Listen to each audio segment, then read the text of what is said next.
끝까지입니다. 끝까지. 여러분, 모든 일에는 시작과 끝이 있습니다. 무슨 일을 할 때에도 지금 우리가 진행하고 있는 일들은 언젠가 시작했기 때문에 지금 진행되고 있는 것이고요. 그리고 이 모든 일은 언젠가는 반드시 끝이 납니다. 그리고 우리가 사는 인생은 시작과 끝, 시작과 끝이 있는데 과정보다는요, 우리는 결과를 더 중요하게 생각하는 것처럼 보입니다. 그래서 더 나은 결과를 위해서 좋은 출발점을 선점하려고 하죠. 우리가 늘 이제 이런 생각을 해봅니다. 가만히 돌아보시면 이렇습니다. 아이들이 공부를 해요. 공부를 하는데 엄마들이요, 서둘러서 미리미리 선행학습을 시키려고 합니다. 근데 다른 아이들보다 한 달이라도 더 먼저 공부를 시켜서 다른 아이들보다 더 빨리 더 좋은 위치를 선점하려고 노력합니다. 그래서 더 좋은 성적을 갖고 좋은 대학에 가고 또 더 좋은 직장을 갖게 하려고 하는 게 꿈이죠. 이 선행학습은 그것 때문에 애들이 이 사람 저 사람 경쟁을 하다 보면 우리 애가 한 달 빨리, 또 우리 애는 또 한 달 빨리, 또 다른 애는 더 한 달 빨리 이렇게 하다 보면 애들이 막 태어나자마자 교육을 받아야 되고 이런 상황들이 생깁니다. 그런데요, 사실 그것이 그렇게 대단히 영향이 있지 않습니다. 잘 들어두시기 바랍니다. 나름 교육 전문가가 하는 얘기입니다. 또 요즘에 신혼부부가 있습니다. 결혼해서 이제 신혼에서 결혼해서 새로 출발하는 가정들이 있을 텐데 그 가정들이 자꾸 요즘 젊은 사람이 결혼을 안 하려고 그래요. 왜 결혼을 안 하려고 그러냐? 그러면 지금 뭐 집도 없고 벌어놓은 돈도 없고 그래가지고 뭐 가족을 책임지기도 그렇고 뭐 이렇게 해가지고 우리의 결혼 생활에 무슨 희망이 있는가 뭐 이런 생각 때문에 그냥 그렇게 한다는 것입니다. 이것은요, 목적이 돈이기 때문에 그렇습니다.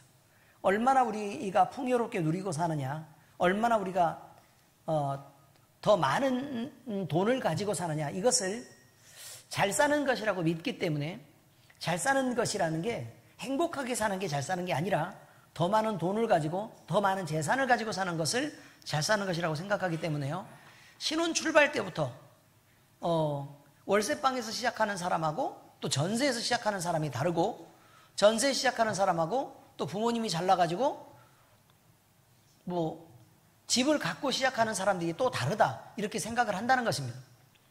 그래서 우리는 얼마나 행복하냐를 따지기 전에 얼만큼 더 부자냐라는 것을 생각하게 되고, 또 사람들끼리 만나서 이야기를 할 때, 특히 친구들끼리 만나서 이야기를 해보면 내가 더 많은 것들을 가졌다는 것을 자랑하는 것, 이것이 그 드라마 같은 데서 이게 많이 나오고 있는 내용입니다. 그런데 여러분,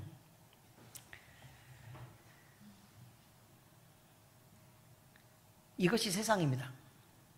이것이 세상입니다.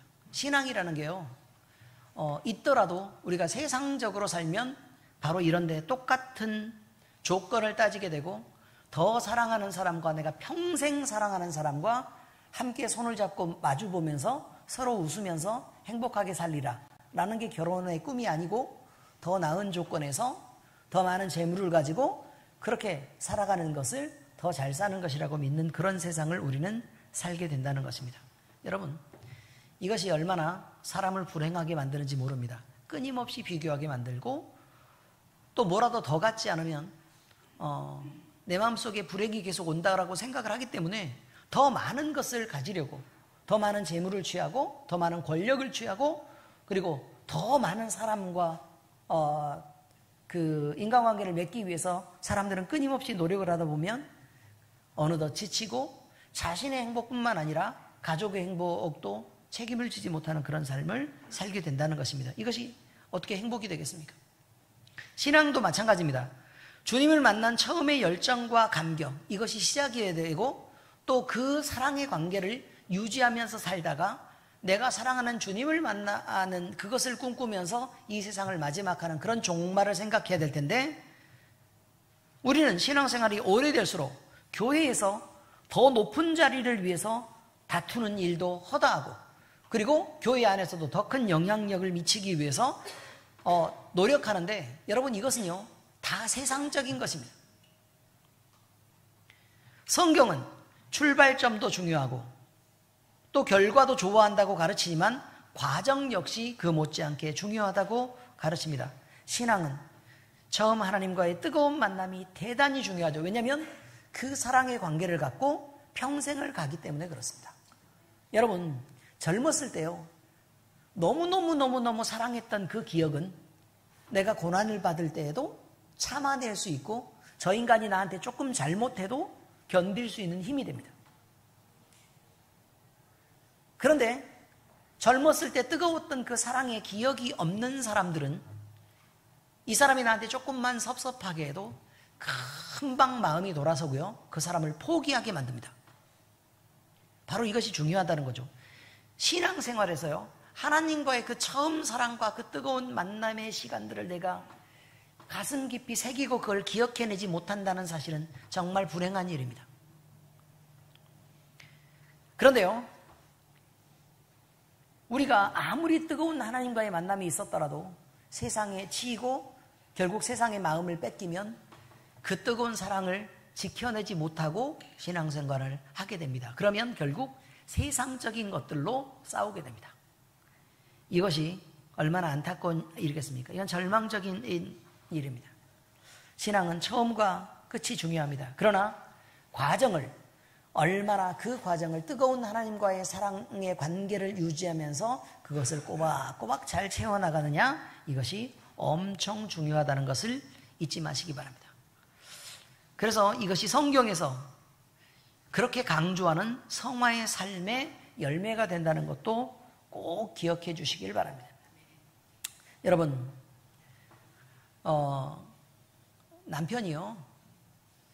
남편이 아내를 보고, 뾰루통해져 있는 아내를 보고 그렇게 얘기합니다. 왜?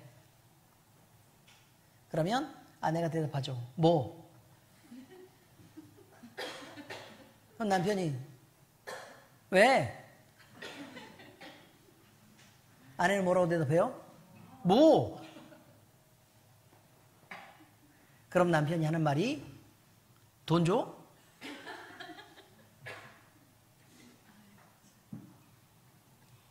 그럼 아내는 뭐 내가 돈 달랬어? 대화가 이래서 해야 되겠습니까? 그래요, 안 그래요?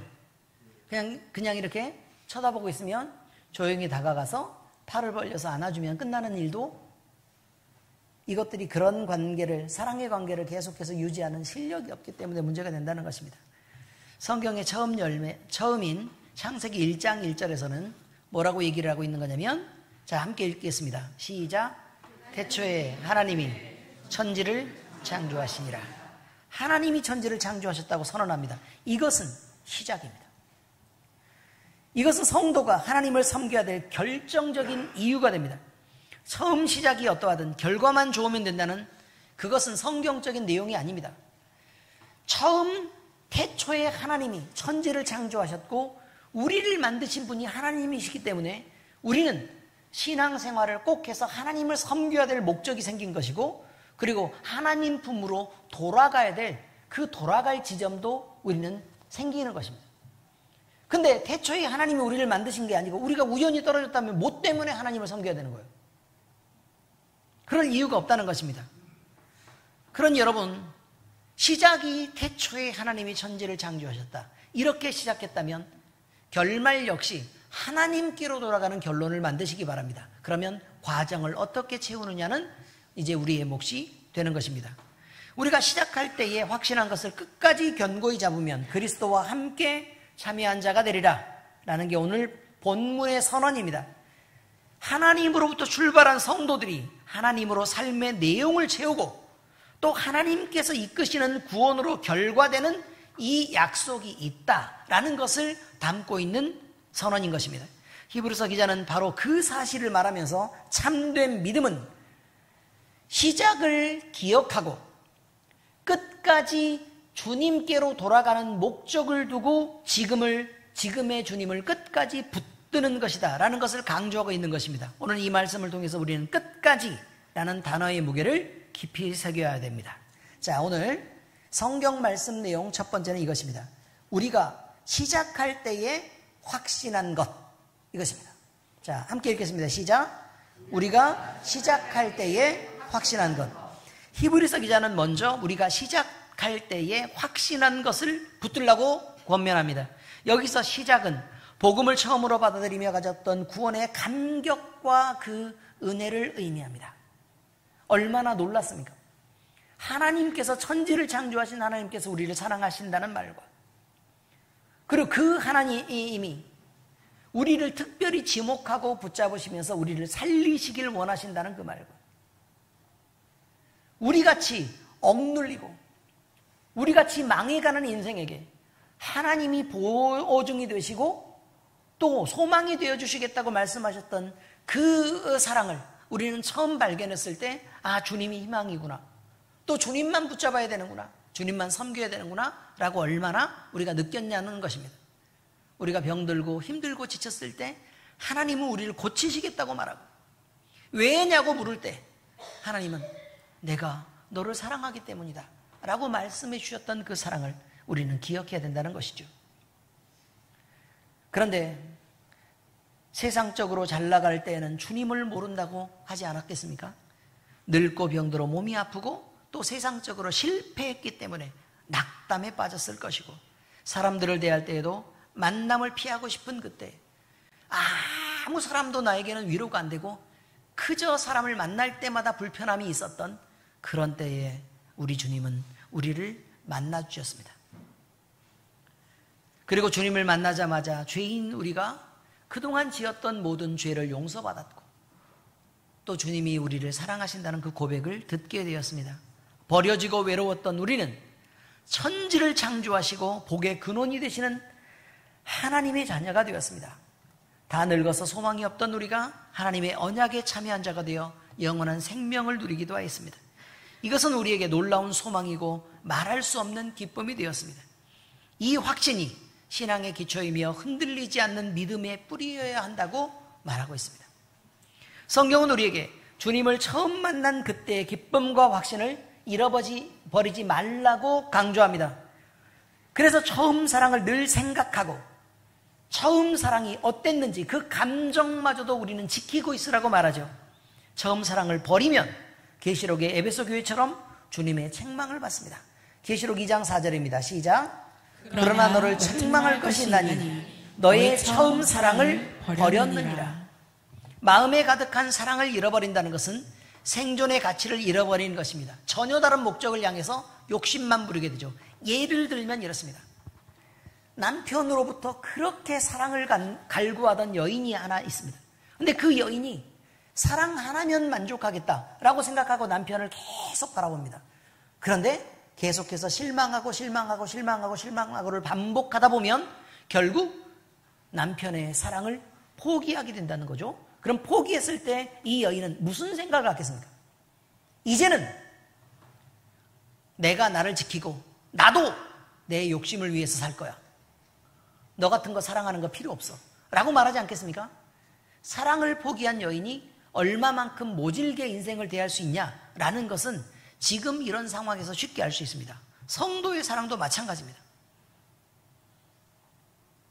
한 사람으로서 우리가 하나님의 사랑을 우리가 기억하고 그 사랑에 반응하면서 사는 것은요, 하나님과 우리 사이에 마음껏 행복한 관계들을 누리려고 하는 것입니다.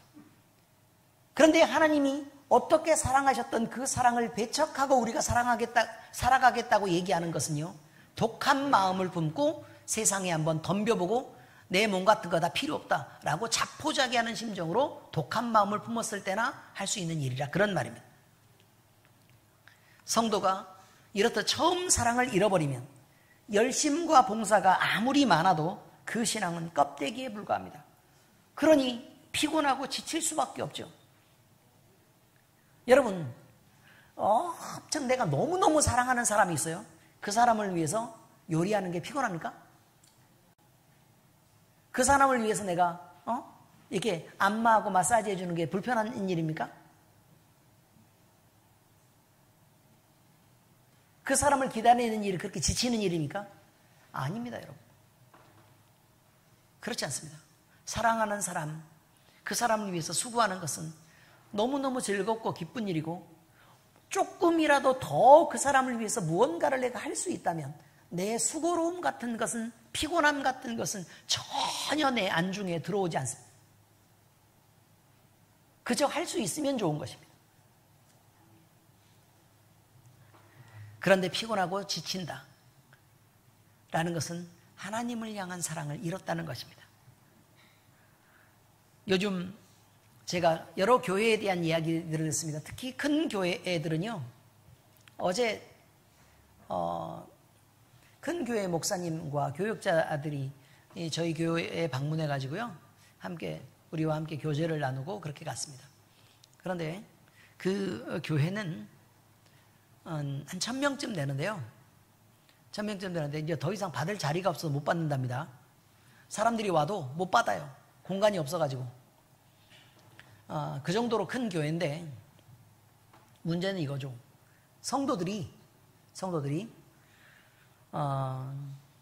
헌금을 낼 테니 여러 가지 봉사할 일이 있잖아요. 청소도 하고 또 그 교회는 식사를 아예 안 합니다. 청소도 하고 또 여러 가지 일하는 그런 것들, 예를 들어 교회 새벽기도 차량 운행을 하고 이런 모든 부분을 용역을 쓰라고 얘기한다는 거예요. 용역을 써라. 돈은 낼게. 용역을 써라. 라고 한다는 것입니다. 그래서 교회에 어느 누구도 봉사를 하지 않죠. 그런데 목사님 생각은 어떤 생각이냐면, 아니 성도들이 헌금한 거를 생명을 살리는데 전도하고 선교하는 데 써야지. 죽어가는 영혼이 얼마나 많은데 그걸 갖다가 용역해가지고 교회에서 그렇게 많은 돈을 큰 교회 한 개를 계속해서 운영을 하려고 그러면 차량이라든지 청소라든지 여러 가지 봉사할 여러 가지들을 다 주고 나면요, 수천만 원이 들어요. 수천만 원이. 그 돈을 생명을 살리는 데 쓰면 얼마나 좋겠냐. 목사님은 그걸 못 하겠다는 거예요. 그러니까 목사님은 어떻게 해요? 그럼 우리라도 하자. 그래서 교육자들이 한꺼번에 다 모여가지고 청소도 하고 봉사도 하고 이렇게 한다는 것입니다. 근데 이제 권사님들, 집사님들이 이렇게 모여가지고요, 교회 청소 한번 합시다 라고 얘기하는데, 교회에 와서 봤는데 교회가 지저분하면 신경질을 그렇게 낸다는 거예요. 아니 교회 청소하라고 우리가 헌금 다 하고 그렇게 했는데 왜 또 교회가 이렇게 지저분하냐, 이렇게 뭐라고 그런답니다. 그러면 이제 예를 들어 여전도에서 청소를 하러 오기로 이게 시간을 정해서 이렇게 온다 그러면 목사님부터 시작해서 모든 부목사님들, 그다음에 전소사님들, 간사님들 다 모여가지고 한꺼번에 급하게 이제 다른 거 다 접어두고 청소부터 한다는 거예요. 교회 청소부터. 그래서 와서 다 청소를 깨끗하게 해놓으면 와가지고 이렇게 걸레 하나 들고 이렇게 의자 이렇게 몇 번 이렇게 문지르다가 교회 깨끗하네요. 차 마시러 갈까요? 그래서 카페로 이제 놀러 간답니다. 그게 요즘의 교회입니다, 여러분. 우리가 그럼 되겠습니까? 안 되겠습니까? 우리가 그렇게 하면 안 되기 때문에 하나님께서 우리에게 그만큼의 돈을 주지 않습니다. 마땅히 해야 될 봉사들을 우리는 피하지 않아야 됩니다. 이게 굉장히 중요한 것입니다. 바울은 갈라디아 교회에 보내는 편지에서 그들을 꾸짖습니다. 그런데 그 이유는 그들이 영으로 시작한 일을 육체로 결과하고 있기 때문이라고 말합니다. 갈라디아 3장 3절입니다. 시작. 너희가 이같이 어리석으냐? 성령으로 시작하였다가 이제는 육체로 마치겠느냐? 이렇게 말합니다. 여러분, 하나님을 만나려고 시작했던 일, 또 성령 충만하려고 시작했던 일에서 결국 교회 다니는 종교인들이 돼가지고 결국 그것들을 일일이 다 따져가면서 우리가 이거 육체의 일로 마무리한다는 것은 얼마나 서글픈 일이냐 그 말이에요. 처음 복음의 은혜를 잃어버린다는 것은 자신의 정체성과 생존의 의미를 잃어버리는 어리석은 일입니다. 하나님에 대한 사랑도 그 뜨거움도 간절함도 사라져버리고, 그리고 우리가 몸으로서 섬기는 것들도 하지 못하고 결국 은혜에서 벗어난 삶을 살아가게 된다는 것은 여러분 얼마나 생명 없는 신앙을 하고 있느냐, 그런 지적인 것입니다. 결국 신앙의 시작은 은혜 위에 서는 것이며 이 은혜에서 벗어나는 순간 다른 모든 것을 얻어도 다 잃게 되는 것입니다. 여러분, 여인이 사랑을 잃으면 뭘 갖고 붙잡고 살겠습니까? 우리가 하나님의 사랑을 잃으면 무엇을 붙잡고 산다는 말입니까? 그러므로 우리가 다시 기억해야 할 것은 처음 주님을 만난 그 은혜의 순간입니다.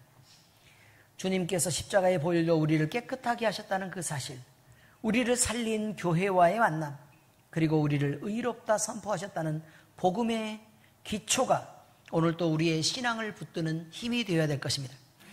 그러므로 오늘 성경 말씀처럼 신앙의 시작에서 받은 확신을 굳게 붙들고 우리의 믿음을 끝까지 지켜내는 우리 모두가 될 수 있기를 바랍니다. 자, 두 번째입니다. 끝까지 견고히 잡으면. 끝까지 견고하게 잡으면, 히브리서 기자는 우리가 시작할 때 확신한 것을 말했지만 그것을 끝까지 견고히 잡으면 이라고 말합니다. 여기서 끝까지라는 말은 단순히 오래 버틴다는 뜻이 아니고요, 신앙의 경주를 결승점이 될 때까지 달려가는 믿음으로 지켜내는 것을 가리키고 있습니다.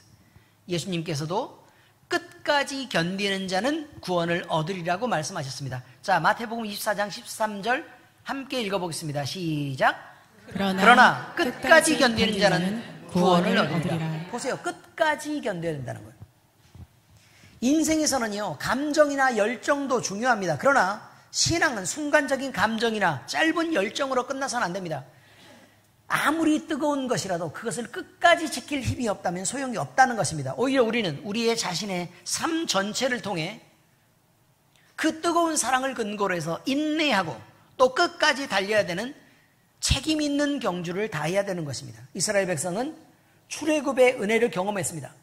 여러분, 종되고 노비됐던 그 삶에서, 그 노역에 시달리던 그 삶에서요, 젖과 꿀이 흐르는 가나안 땅으로 내가 너희를 이끌겠다라고 그 60만 명에서 100만 명 정도 되는 사람을 한꺼번에 끌어올려가지고요, 출애굽을 시킬 때 그 놀라운 그 역사는요, 이스라엘 백성들이 얼마나 감동했겠습니까?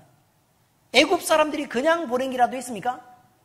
그냥 보내지 못하고 자기들이 갖고 있었던 금은 폐물들을 다 갖다 바치면서 그들을 나가게 했습니다. 그러니 그들은 가져본 적이 없는 재산, 그 어마어마한 이스라엘 백성들의 한꺼번에 그 하나 된 그 엄청난 그 감격, 하나님께서 자유를 향해서 우리를 끌어내 주신 그 놀라움, 이게 출애굽 1세대들에게는 얼마나 놀라운 감격이었겠습니까? 그런데요, 그 감격은 당장 눈앞에 닥친 광야라는 고난 때문에 당장 사그라들고 말았습니다. 홍해를 갈랐던 기적도, 구름기둥과 불기둥으로 임재하시는 하나님의 능력도 그들이 불평하는 데는 그것이 위로로 작용하지 못했습니다. 그들에게 믿음의 시작은 정말 놀라운 큰 기적과 같은 일이었습니다. 끝까지 순종하지 못해서 대들던 출애굽 1세대들이 결국 만난 일은 무엇입니까?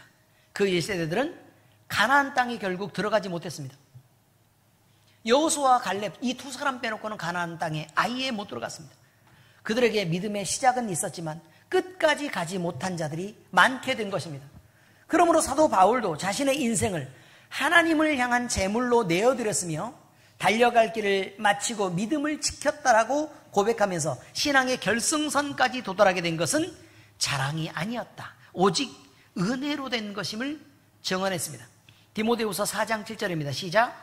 나는 선한 싸움을 싸우고 나의 달려갈 길을 마치고 믿음을 지켰으니 라고 얘기하죠. 그죠? 그러니까 끝까지 달려왔는데 그게 내 힘이나 내 능력으로 된 일이 아니라 하나님이 나에게 값없이 베풀어 주신 그 사랑의 감격과 또 하나님의 열심으로 된 일이다 라고 했다는 것이죠. 이처럼 끝까지 견고히 잡는다는 것은 광야, 그 시험과 고난, 죄의 유혹 속에서도 주님을 붙드는 일이며 그것이 하나님의 살아계심을 믿는 참된 믿음의 증거로 작용한다는 뜻입니다. 여러분, 우리가 유혹이 있을 때 하나님을 생각하면서 그걸 견디면 하나님을 인정하는 삶이라고 얘기합니다. 우리가 험한 말이 나올 만큼 울분이 막 이렇게 올라오고 화가 날 때도 그것을 하나님을 생각하면서 주님의 영광을 위해서 참으면 살아계신 하나님을 인정하는 일이라고 성경은 얘기한다니까요. 우리가 어려운 일이 있었을 때 절망하고 넘어질 수 있지만, 그런데 하나님을 바라보면서 기도하면서 기다리는 것은 하나님을 인정하는 삶이라고 얘기하는 거예요. 그런데 우리가 우리 마음대로 살고 우리 마음대로 말하고 우리 마음대로 행동하는 그것은 살아계신 하나님이 지금 우리와 함께 있다는 것을 인정하지 않는 삶이라고 성경은 지적하는 것이죠. 여러분, 오늘 우리의 신앙은 어디에 있습니까? 신앙은 얼마 동안 믿었느냐는 연수가 중요한 게 아니고요, 또 얼마나 처음에 뜨거웠느냐, 얼마나 많은 경험을 했느냐도 중요한 게 아닙니다. 오히려 지금 당장, 지금 이 순간에 말이에요. 지금 이 순간에 주님의 은혜 속에 깊이 잠겨 있습니까? 그 감격으로 당신은 뜨겁습니까? 살아계신 하나님을 인정하는 믿음과 그 겸손함 속에서, 두렵고 떨림 속에서 주님을 만나십니까? 당신은 찬양하는 그 순간 그 가사 하나하나가 하나님을 향한 기도로, 예배로 드려지고 있는 것을 인정하면서 조심스럽고 정성스럽게 지금 드리고 있는 상황입니까? 이게 중요한 거라고. 지금 설교를 듣고 있는 이 순간에도 주님이 내게 말씀하신다라는 것으로 우리가 하나님의 말씀으로, 또 목사님이 설교하는 것을 하나님의 대언으로 지금 듣고 있느냐, 아니면 그저 좋은 말씀을 듣는 것 정도로, 늘 듣는 설교를 듣는 것 정도로 듣고 있느냐가 중요합니다. 목사님의 입술을 주장하고 계시는, 그래서 목사님의 입을 스피커로 만들고 사용하시는 하나님을 인정하지 않는다면 이 예배는, 그리고 여기서 전하는 말씀은 권능도 또 하나님께 영광도 아닌 것입니다. 믿음을 잃지 않고 끝까지 달려갈 수 있도록 우리를 붙들어 주시는 분은 하나님입니다. 그러므로 우리는 낙심하지 말고 주님을 바라보며 성령 충만해야 하고, 지금 이 순간 현재 시간들을 잘 지키는 믿음을 우리가 할 수 있어야 된다는 것을 기억하시기 바랍니다. 인내와 믿음으로 결승선을 향해 우리는 끝까지 그렇게 달려가야 됩니다. 자, 이제 말씀 적용하겠습니다. 그리스도와 함께 참여한 자, 히브리서 기자는요, 끝까지 견고하게 잡으면 그리스도와 함께 참여한 자가 되리라고 선포합니다. 여기서 참여한다는 말은요, 단순히 예수님 곁에 서 있기만 한다는 말이 아닙니다. 주님과 연합하게 되고 주님과 하나라는 거예요. 그의 생명과 고난과 영광에 함께한다는 의미입니다. 왜요? 하나니까요. 주님과 우리가 분리될 수 없다면, 주님이 고난 받으시면 우리도 함께 고난 받고, 주님이 행복하시면 우리도 함께 행복하고, 또 주님이 만족스럽고 즐거우시면 우리도 주님과 함께 만족스럽고 즐거운 것이죠. 그런데요, 그 주님은 자기를 어디에 두셨다고 얘기하셨냐면 교회 머리로 두셨다고 얘기합니다.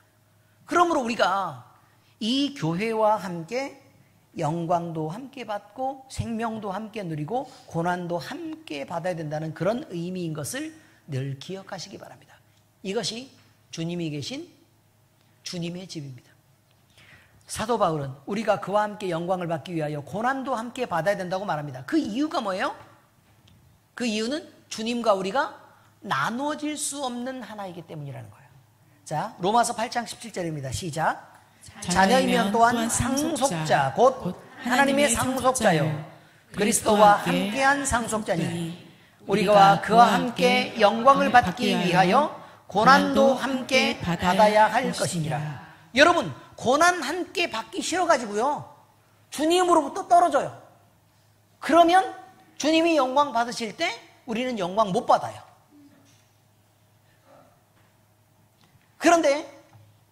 우리가 주님과 함께 고난받기까지 즐거워해서 주님과 함께 딱 달라붙어서 나는 주님이 고난받으시면 나도 고난받을 거예요. 주님이 고통당하시면 나도 그 자리에서 같이 고통당할 거예요. 주님이 힘드시면 나도 힘들 거예요. 난 주님한테 안 떨어질 거예요. 그리고 주님이 기뻐하시는 일, 즐거워하시는 일에 나도 기뻐하고 즐거워할 것이고, 그래서 하나님이 주님을 영광스럽게 할 그때에 나도 주님과 같이 붙어 있을 거예요 라고 얘기하는 신앙이어야 된다는 것입니다. 그러므로 믿음으로 끝까지 달려가는 자는 주님의 십자가까지 지고 따라야 되는 게 마땅합니다. 누가복음 9장 23절입니다. 시작. 또 우리에게 이르시되 아무든지 나를 따라오려거든 자기를 부인하고 날마다 제 십자가를 지고 나를 따를 것이니라. 여러분, 주님과 함께 연합했다는 건 주님이 십자가를 지셨잖아요. 그죠? 그럼 우리는 우리의 몫의 십자가를 당연히 져야 된다는 거예요. 근데 십자가를 그냥 지는 줄 아세요? 주님이 어떻게 십자가 졌어요? 고급 양장 입고요? 금목걸이하고 십자가를 지셨습니까? 아니죠. 다 벗겨지고 채찍맞고 고통 속에서 그 수치를 감당하시면서 십자가를 지었다 그 말이에요. 무엇을 위해서요? 하나님의 영광을 위해서요. 하나님의 영광. 그 하나님의 영광인데 그 영광이 뭐냐? 그 내용을 쭉 봤더니 하나님이 예수님을 십자가에 내어주시기까지 우리를 사랑하시는 걸 포기하지 않았다라는 선언이란 말이에요. 그게 십자가예요. 그게 하나님의 영광이었다 그 말이에요. 우리를 사랑하시려고 죽으신 예수님을 우리가 주님과 자꾸 우리가 불편하고 그냥 감당하기 싫은 순간에는 주님하고 얼른 분리하고, 또 좋고 복 받는다 그러면 얼른 가서 주님한테 붙고, 뭐 하는 짓입니까? 뭘 좀 참으라 그러면 얼른 떨어져가지고 복음하고 먼 삶을 살고, 용서하라 그래도 나는 또 그거는 좀 어려워요. 자존심 때문에 옛날부터 내가 그렇게 살지 않았거든요. 아니 그때는 죄인이었을 때잖아요. 근데 주님이 복 주신다 그러면 얼른 와가지고 머리 막 기름 흘리면서 저에게 먼저 복을 주세요 이렇게 얘기하는 게 마땅한 일입니까 여러분? 주님이 몰라가지고 얼른 머리 먼저 내미는 놈한테 손 얹을 줄 아십니까? 그렇지 않습니다. 결국엔 여러분, 우리가 주님과 함께 십자가를 져야 주님의 부활의 영광에 참여하게 됩니다. 그러므로 성도 여러분, 이것이 우리의 삶의 목표여야 됩니다. 주님과 함께 하겠다. 난 무조건 주님한테 꽁꽁 묶어버릴 거야. 이렇게 해서 주님한테 묶으면 주님이 만약에 바닷속에 빠져가지고 막 죽어가면 우리는 어떻게 해야 돼요? 함께 숨 모시고 죽어야 된다는 말이에요. 근데 갑자기 물 위를 막 걸어요. 그럼 어떻게 하면 돼요? 우리도. 아니 끌어내서 걸어지겠죠. 왜? 묶어놨으니까.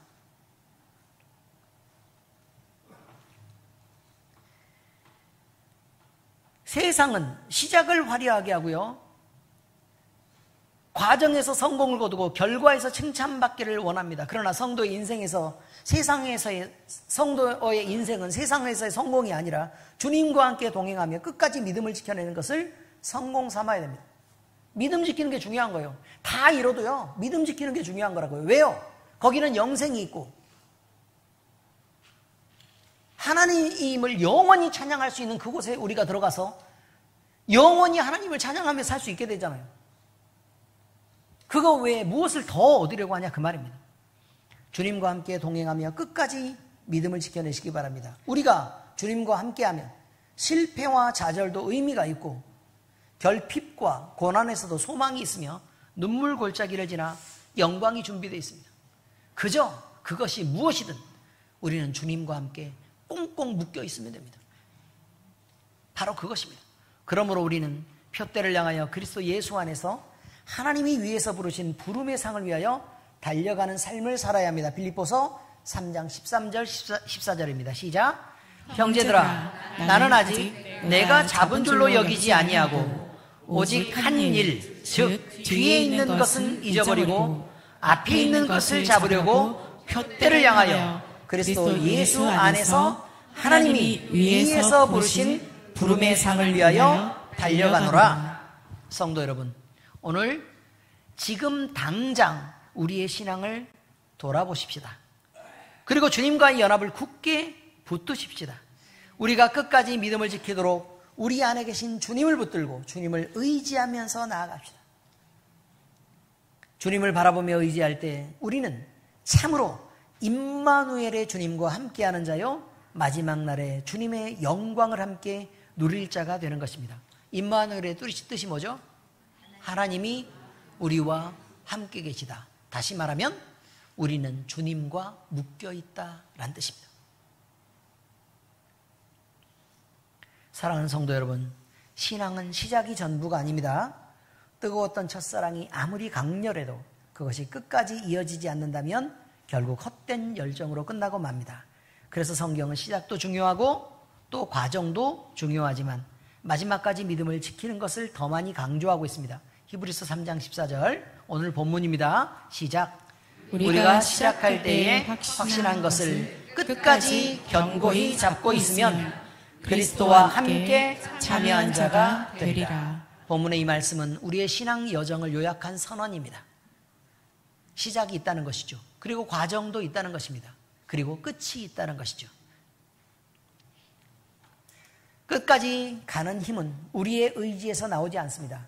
믿음의 주요 온전케 하시는 이인 예수님께서 우리를 붙들고 계신다는 것입니다. 그러므로 우리는 낙심하지 말고 주님을 바라보아야 합니다. 주님의 손을 꼭 붙들고 달려야 합니다. 손만 붙잡으면 되겠습니까? 아니요. 주님의 몸을 꼭 붙잡고 끈으로 단단히 동여매야 됩니다. 우리 앞에 놓인 길이 좁고 험할지라도 그저 옆에 막 달리다 보면 막 이게 옆에 막 쌀이나무 가지가 우리 얼굴을 긁을 수도 있고 그렇잖아요. 신경 쓰지 말고 그냥 더 많이 주님 앞에 어떻게 하라고요? 바짝 붙으라 그 말입니다. 우리 앞에 놓인 길이 좁고 험할지라도 주님과 함께라면 그 끝에는 반드시 승리와 영광이 기다리고 있습니다. 끝까지 믿음을 지켜서 예수 그리스도와 함께 참여하고 성도들이 영광을 얻으시는 성도들이 다 되시기를 우리 주 예수님 이름으로 축복합니다. 기도하겠습니다. 하나님 아버지, 우리가 주님을 만났을 때는 얼마나 놀라웠는지 모릅니다. 치료하시는 주님, 회복시켜 주시는 주님, 그리고 우리를 놀랍도록 사랑하시는 그 주님을 만났을 때 세상에 이런 사랑이 없다는 것을 알고 감격하며 눈물을 흘렸고 우리 마음속에 주님을 향한 열정이 불타올랐었습니다. 그런데 아버지 하나님, 시간이 점점 지나면서 우리가 그 뜨거운 사랑을 잃어가고 점점 인간적인 판단을 하고 또 하나님을 향한 열심들을 점점 잃어가는 것도 우리가 목도하게 됩니다. 아버지 하나님, 이제 우리는 기도합니다. 하나님의 사랑이, 그 처음 사랑이 우리를 불타오르게 하시고 그래서 아버지 하나님 그 사랑을 붙들고 지금 현재를 예수님과 꽁꽁 묶인 채로 살아가게 하시며 그리고 그렇게 하나님 나라의 끝까지 도착해서 예수님이 얻을 영광 가운데 우리도 함께 그 영광에 참여하는 자들 될 수 있도록 주여 인도하여 주시옵소서. 지금 신앙을 돌아보고 지금 신앙을 회복하고 지금 신앙을 지켜내게 하시옵소서. 살아계신 우리 주 예수 그리스도의 이름으로 감사하며 기도합니다. 아멘.